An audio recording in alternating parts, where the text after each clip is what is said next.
realistic obstacle is time. There are still plenty of patients that come in and they may not necessarily know about it immediately, not know about having access to this. So that's a problem that we have to kind of deal with. Yeah. I never see challenges when we're talking about healing humankind. So if it's good for the patient, we do it, and those obstacles just disappear. I think it's so important to be purpose-driven. So this is a new kind of purpose we have, making sure that this particular age group in this very, very vulnerable medical condition is cared for appropriately.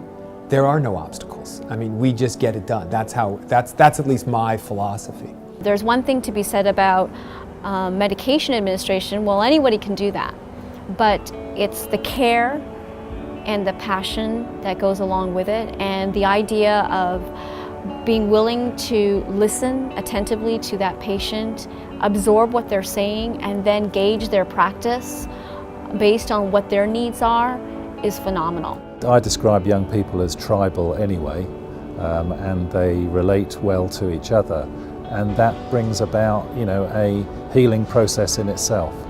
And we know that the emotional and psychological challenges of this disease are really important to address. It isn't just about the tumour, it's about the person. Without a program and somebody looking for these things to kind of forewarn you, the realization inevitably comes later. It's not something that somebody tells you. As an example, when you go through chemotherapy and somebody tells you, your blood counts are going to be low and you might need transfusion. So when it happens and, somebody told you, yes, it's going to happen, you're not afraid, and it's just something that normally happens for people that you require transfusion. On the other hand, if you don't know, the whole thing can be, really, really alarming and panic-inducing. So I think having a program, having someone, a group of people where they can tell you this might happen, the emotional stuff, the physical stuff, all of that stuff, it's a very big deal.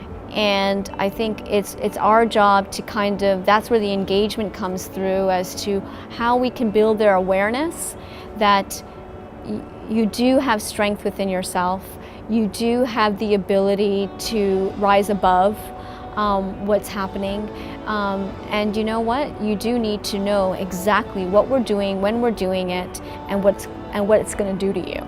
I find it incredibly productive for nursing teams and for doctors to have young people being treated together, because actually a lot of what goes on makes their job easier, because these young people support each other, they guide each other, they give each other advice, and there's stuff that a teenager and a young person can say to another young person that no doctor or nurse is going to be able to say in the same way.